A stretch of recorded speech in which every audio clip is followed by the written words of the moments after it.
Chere, was macht ihr? I hope everyone is gesund, stark und freilich, begeistert zu beruchen. I hope everyone is healthy, strong and happy physically and spiritually. Today is Erev Shabbos Kodesh, Pashas Vayeitzei. Shabbos is Tes-Kislev, which is the Yom HaElula and the Yom HaStalkos, the birthday and the day of passing of the Mittler Rebbe, the second Lubavitcher Rebbe. And Sunday will be Yud Kislev, which is the Mittler Rebbe, the second Lubavitcher Rebbe's Chag HaGeula. His day of redemption, it's a holiday. He was in prison and he was released from prison. So today we're going to discuss the thought of the week, the connection of the Parsha with the Yud Kislev, Tes Kislev, the Mittler Rebbe. But first, as usual, we'll start with a prayer, which this prayer is a very famous posuk, which is directly related with the concept which we will speak about today, and it's directly related to the Chag HaGeula of the Mittler Rebbe, but also of the Alter Rebbe, the first Chabad Rebbe. And that's the posuk in Kapitel Nun Hey, Poda b'sholem nafshi mikrovli ki berabim hoyu imodi. He redeemed my soul in peace from battles against me because of the many who were with me. So Chassidus explains, and this is also the simple meaning, how does the word mikrovli, why is the word mikrovli translated as battle? Because mikrov is from the word kirov, korev, close. In the olden days, battle was hand-to-hand combat in the battlefield with swords, etc. Up close and personal, down and dirty and bloody. So the pasuk tells us, David HaMelech says, Poda b'sholem nafshi, he was redeemed in peace, mikrovli, from these up close and personal battles. But Chassidus, as usual, shows the relevance, the immediate relevance to the person, because what could be more up close than the enemy, not from without, but from within? The number one subject, I would say, people think about and deal with is his own inner struggle, the struggle of life. And that's dealing with your inner nefesh ha'ba'amis and Yetzer Hara, the struggle between your Yetzer Hara and your Yetzer Tov, your nefesh halikis and your nefesh ha'ba'amis, your godly soul and your animal soul. And that's mikrov. He's not sitting in the seat next to you. He's in you. Like they're saying, there's nothing to fear but fear itself. So the inner side of you, that's your lazy self, the one that seeks easy streets, shortcuts, etc., that's the thing which we all face. Everyone knows who they really are deep down. If they have honesty, they know that they have struggles, they have limitations.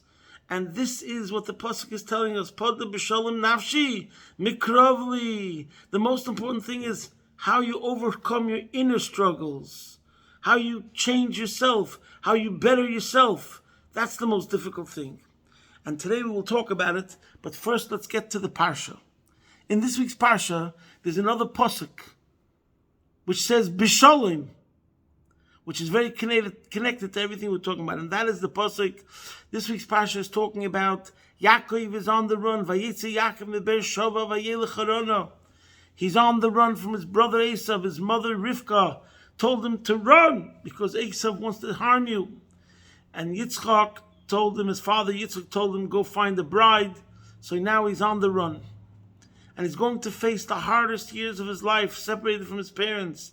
The Yaakov Ishtam, that innocent, mild-mannered, scholar, academic, sensitive person, now is on the run, and he's going to his uncle, who was the greatest gangster of his time. He's going to a house of crime surrounded by con men, scam artists, etc., etc.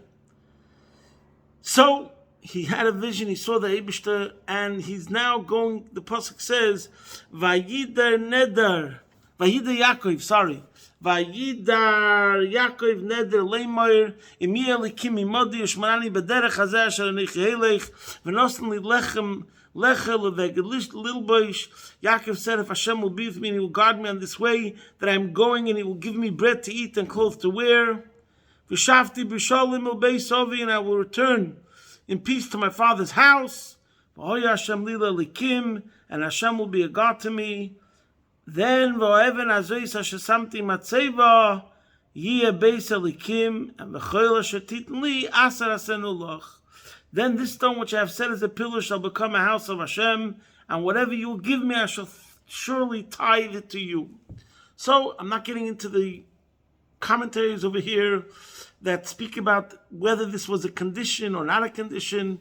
Obviously, most commentators say it's not a condition. Yaakov is not making a condition that if you do this for me, Hashem, then I will do that. But he's basically telling himself, this is what I'm going to set out to do. In other words, it was more like a mission statement, what he's going to do now. And it was very important for him to drill it into his head, this idea, before he's going into a hostile territory, before he's going into a place where godliness is not revealed, he has to remember what his mission is all about, to stay focused and to succeed. And having children, as will happen, as this is what it means. Rashi said, V'hoya Hashem lila likim, means that all his children will turn out to be good children going in the ways of Hashem. And Chassidus talks about it, that this is all connected, and the Yerachayim mentioned it, and the Zohar and the Medrash, how really the story of Vayeitzei Yaakov Be'ersheva Vayelech Harana is the story of every Yid. Number one, as he's sent down, his soul comes down into this world. Number two, as this Yid goes into exile. In other words, the story of Yaakov going to Haran, to Lavan, is the story of every single Yid as he faces trials and tribulations, and he's uprooted from his natural home, and he's sent on a mission, and he's meant to be triumphant in the mission. So, Stam, I heard an interesting pshat. Number one, Vayida Yaakov Neder Leimer. Why does it say Leimer over here? Who's he talking to? Usually when it says Vayimer Hashem al Moshe Leimer, he has to repeat it to someone else. What does it mean over here, Leimer? So, number one, based on what we just said, Leimer means Yaakov is telling himself these things the whole time. Beged Lilboish goes on mitzvahs. Mitzvahs are compared to garments. I'm talking according to the Chassidic interpretation. Lechem Lechel goes on Torah. Torah is compared to Mazen. I have to keep on focusing on doing Torah and doing mitzvahs.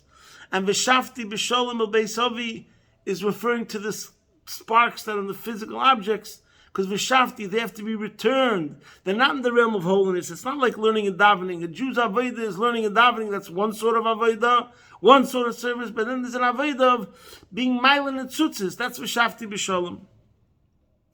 And I heard a word that, what does it mean? Leimer im yeh lekim is like Leimer im yis Hashem. It's a Chassidish Taich. I once heard that one of the ways a person succeeds in Golus and on a Shlichus, if he's living with Hashem all the time, he always says im yis Hashem. He knows his success is not based on his own brains and talent, but whatever he looks at in life and whatever situation he's in, he's always saying, Im yirtz Hashem, be'ezus Hashem yizbarich. If Hashem will help me, meaning to say, if I keep myself connected, Im yirtz Hashem, this will happen. It's all about Hashem, living with Hashem the whole time. Now what I'm going to say is connected to a Sikha, the Sikha Chelik Chafei on Yud Kislev. We mentioned that it's the Chag HaGeula of the Mittel Rebbe Yud Kislev. Very interestingly, it says as follows. The Alter Rebbe also was imprisoned, and it says that when he said the pasuk Pada b'Shalom Nafshi, that we mentioned before, he was notified, the Koidim Sheschalti Pasuk Shel Achav, he was notified that he'll be redeemed. Guess what? The same thing happened to the Mittel Rebbe. When he was saying Pada b'Shalom Nafshi, he was told that he's going to be redeemed. But the Rebbe explains, what's the difference between the fact that the Alter Rebbe was notified when he said Pada b'Shalom and when the Mittel Rebbe was notified when he said Pada b'Shalom? The difference is as follows. Why was the Alter Rebbe saying these words? It's Kapitel Nun Hey.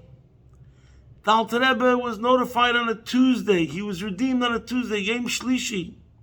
Why was he saying Kapitel Nun Hey on Yom Shlishi? Because there's the way the Tilim is divided according to the days of the week, and which is usually 30 days. There's the way the Tilim is divided in the days of the month, which is 30 days. There's the way the Tilim is divided according to the Chumash, Keneged Sefer Rishon, and there's the way the Tilim is divided according to the 7 days of the week. Now, when a person's going through a crisis, emergency, we say the Tillim as it's divided according to the days of the week. So if you're going through a crisis and it's a Monday, say the Tillim for Yom Sheni, for a Monday, not for the second day of the month. So now, since the Alter Rebbe was in a crisis, he was in jail, so therefore he was saying Tillim not only the way it was Yud Tes, that day he said the Tillim the way it was divided according to the month, but on top of that, he was also saying the Tillim as it was divided according to the days of the week. So he was saying the kapitlas that are connected to the way it's said according to the days of the week, which is Tuesday, and in such a case, Kapitel Nun Hey is said on a Tuesday. But the Mittel Rebbe, his saying of Pod B'Shalom was because it was the 10th of the month. And Nun Hey is part of the way the Tillim is set up according to the days of the month. It's said on the 10th day of a month. That means that the connection of Pod B'Shalom to the Mittel Rebbe's redemption is more direct. We don't have to say that the connection is because it was an emergency, because it was a crisis. Even though by the Mittel Rebbe it was also a crisis. But the fact is, the reason, the connection of a saying Pod B'Shalom on Yud Kislev was because then it was the 10th day of the month. That's why he said Yud. That's why he said the pasuk Pod B'Shalom. So that means it comes out that the concept of Pod B'Shalom is more powerfully, directly connected, this idea of peace, to the Mittel Rebbe than to the Alter Rebbe. So how do we understand it? And the answer is in the words B'Shalom, V'Shafti B'Shalom, and Pod B'Shalom. The word B'Shalom could be interpreted as Beis Shalom. There's two ways to peace. This is what the Hasidic discourses elaborate upon. We have a level of peace which is Milmayla Lamata, from above below, and there's another level of peace which is Milmata Lamayla, from below upward. And this is connected to the Alter Rebbe, the first Chabad Rebbe, and the Mittel Rebbe. It's explained that the Alter Rebbe represents the concept of the concept, represents the idea of Chochmah. The Alter Rebbe was the attribute of Chochmah, the first of the 10 attributes of Hashem. The Alter Rebbe represents Chochmah. The Mittel Rebbe represents Bina. What's the difference between Chochmah, which is usually translated as wisdom, but we'll translate it as concept, and Bina, which is usually translated as understanding, but could also be translated as comprehension? What's the difference? So in the words of my Mashpia, Reb Meir Tzibel used to say many times, Chochmah is wie der Sach nimmt der Mensch, und Bina is wie der Mensch nimmt der Sach. Chochmah means the way you're captured, you're elevated, you're surrounded, you're uplifted by the concept. And Bina is the way you bring down the concept. So Chochmah is wie der Zach nimmt der Mensch. What does it mean, Chochmah? We have the sequence. The sequence of every intellectual development goes Chochmah, Bina, Das. We're not going to discuss Das today. We're going to discuss Chochmah, Bina. What is this order of this sequence? How does it work? And the answer is as follows. First, you have to get rid of your baggage, and then you have to bring back your baggage. What does it mean? That means a person, you have to make yourself, you have a difficulty. You're studying something. You're in the darkness. How do we get rid of that darkness? How do we get out of the darkness? How am I going to see the light? How am I going to experience the revelation? And the answer is empty yourself. Kli reikon machzik. Make yourself a vehicle for truth. Make yourself a vehicle. To make yourself a vehicle, stop thinking about the questions. Stop thinking about what's bothering you. Just leave it by the door. All your difficulties, all your complexities, all your complications, leave at the door, and now try to just concentrate on what the pasuk is saying. Concentrate on what the problem, what the issue is. Attach yourself to the issue and empty yourself of your preconceived notions. Leave your preconceived notions, your preconceived perception at the door, and try to open yourself up. What is the truth? Like, in other words, you could say, try to be objective as possible. Make yourself objectable. Make yourself objective as possible. That's what comes before Chokhmah. You do that, then all of a sudden, you'll experience a ray of truth, a revelation, and you can't even describe it, you can't even explain it, but all of a sudden you're uplifted, you're filled with a feeling, this is it. That's when the light bulb goes off. That's the concept. That's Chokhmah. Then comes Bina. After you saw the truth, then you have to ask yourself the question, what were my questions? What were my difficulties? What was bothering me before? Go back to your baggage. Check all those things that were bothering you before, your questions, your difficulties, your problems, and see how now all those questions you had before are now resolved. That's Bina. Now we understand the difference in Chokhmah and Bina and how it's a normal order. First you have Chokhmah, wie der Zach nimmt der Mensch. You were taken, enveloped, and uplifted by the truth, by the concept. And then comes Bina, wo der Mensch nimmt der Zach. He draws down the concept and he absorbs it, internalizes it. And then it resonates really from within. That's Bina. And this, the Rebbe explains, is what it means Beis Shalom.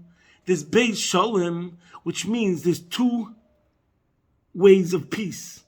What are the two ways? There's one peace that came because of, in a way of Milmaila Lamata, the truth is revealed. So now you feel good. You're at peace. But then there's a second way of peace that it wasn't because the truth overwhelmed you, but it's coming from you. And this the Rebbe explains in a brilliant explanation. What's the difference? We see the Jewish custom. It's amazing how the Rebbe explains everything. There's a deep significance. We say Shalom Aleichem. We tell a person Shalom Aleichem, peace be with you. And then the person answers Aleichem Shalom. So it's interesting. In English, imagine if I went to somebody and said peace unto you. And then he would say peace unto you, the other person. No. But by Yidden we say Shalom Aleichem, and the Yid answers Aleichem Shalom. We say Shalom Aleichem first, we say Shalom, and then Aleichem, and then the person answers Aleichem Shalom. So, why is it like that? So, humorously, you could say, number one, because, there's a famous joke. Why do Jews answer every question with a question? And the answer is, why not? That's one saying. Then there's another word that Rebbe said many times. I forgot the details, that there was a certain Godel, and he was called the Ibchem Estapenik. He always was able to say the opposite sort of logic.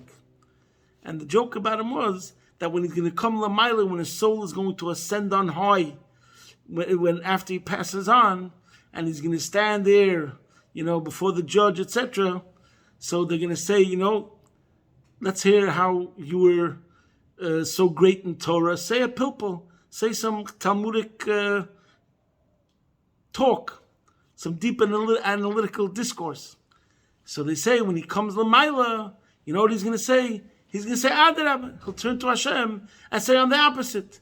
You say something, you say something, and I'll knock it down, because that was his nature.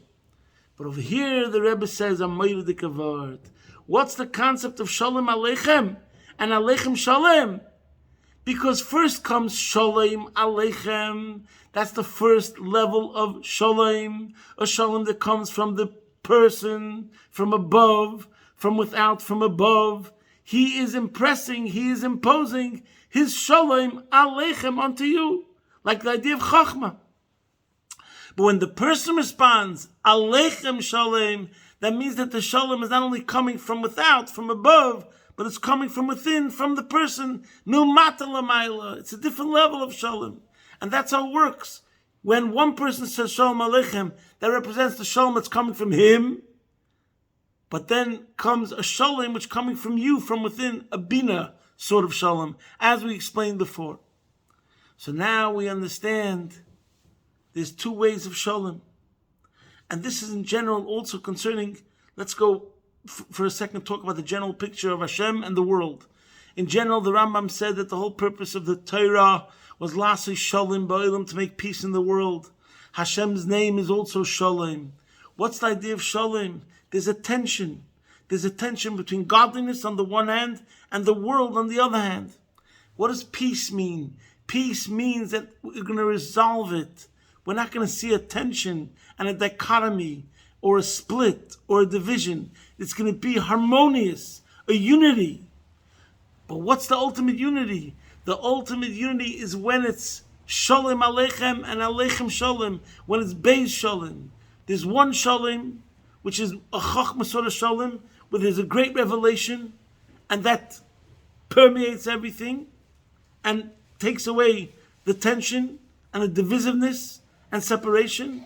But then there's a deeper level of Shalom, which comes Mulmata L'mayla, that the place itself agrees and goes along with it, because it's coming from within, they relate to it. And this also, the Rebbe says, is the way it's explained, the famous saying that the Baal Shem Tov said, Der Eibishter is Als, und Als is der Eibishter. Hashem is everything, and everything is Hashem. Which means there's one level of unification where we see how Hashem is everything. Sometimes we see a greater revelation, and that greater revelation permeates the earth. But then there's another level where we say, everything is Hashem. We look at the everything, and from the everything, we see Hashem. And this is really what's going to be the ultimate. When Mashiach comes, it says, V'nigla kvei davayid is going to be the revelation of Hashem, V'ro kol basar, and all the flesh will see, which means the flesh will become different. The flesh itself will cry out and reveal and demonstrate godliness. So now let's get back to the Alter Rebbe and the Mittel Rebbe. This week's parasha is Parashas Vayeitzei, and we say V'shavti b'sholem. We're emphasizing not only the first way of Shalom, which is the way of Chachma, but we're emphasizing B'Shalom, there's Beis Shalom, there's two levels of Shalom, and if we're talking about the week of Vayeitzei and the week of Tes-Kislev, coming to Yud Kislev, we have to explain the superiority of the second way, the way where it's the way of Bina, it's the way of Mata L'mayla, from below upward, it's in the way of Aleichem Shalom. And this is the resolution that we have to make on Tes Kislev and for Chag Hagula Yud Kislev. Everyone knows that the Mittel Rebbe, after the Alter Rebbe's Estalkus, when the Alter Rebbe passed away, the Chassidim, Alter Rebbe was known, more famous than the Mittel Rebbe at his time. He was looked upon as the powerhouse, and he was the one who engaged in many public debates with many of the opposition and won them over, and he was known as the great Gaon in Nigla Torah. He wrote a Shulchan Aruch. So when the Alter Rebbe passed on, people thought, who knows what's going to happen now? And the Mittel Rebbe, not only didn't it weaken the doctrine, the Torah's Chassidus Chabad, but it became much more powerful, much more greater, much more expanded. And that's why, as we know, that's also similar to the difference between Chochmah and Bina. Chochmah is just a dot, a seed, a spark. Bina represents expansion and broadening. And it's compared to Rechayvas Hanar, like a river. We have a wellspring that's just like drops, tippin', and then we have the Nahar, the river, which is the great expansion. And this is what the Mittel Rebbe did. Which, by the way, I didn't mention this before. That's also the explanation, talking about what we said before. If it's a Shalom Aleichem or Aleichem Shalom, whether you're uplifted by the concept or absorbing it, internalizing, that's the difference between Torah Oyer. The Sefer of the Alter Rebbe is called Torah Oyer. The Sefer that he wrote, it's called Torah Oyer, because Oyer represents Chachma, and the Sefer of the Mittel Rebbe is called Torah's Chaim. And it's explained, Oyer, light. When it goes into a room, it doesn't make the room really a glow-in-the-dark room. The light is only there because there's an outside source, light, comes into a room and illuminates the room. But the room really didn't change. It's the light coming from an outside source. What's Torah's Chaim? When a person has life in a body, you don't feel like you have an outside battery, an outside source giving you life. The whole idea of life, Chayes, in the Pshat is, as nimmt durch den Menschen im Ganzen, Du wirst lebendig. You are alive. Your body becomes alive. Not like there's something else in there giving you life, but the body itself becomes alive through the neshama. So there's two ways something can operate. There's one way where a light comes in and it doesn't really permeate and become absorbed where it's going. And then there's another way where we talk about life that comes from the soul. When it goes into the body, it becomes one totally with the body. There's no greater unification of two things than the soul and the body. That's how much they become united. The body becomes alive.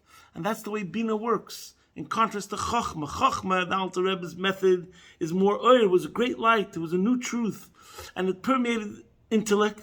It's a part of intellect. And that's the way the beginning of every intellectual process starts.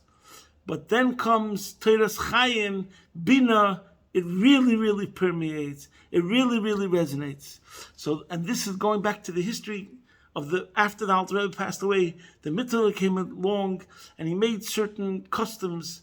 He made that every chassid who comes to Lubavitch and spends time and hears a Hasidic discourse has to now review this discourse wherever he's going to travel, from Lubavitch back to his home, wherever he stopped in every town and every village, he would have to repeat the Hasidic discourses. So that means Bina.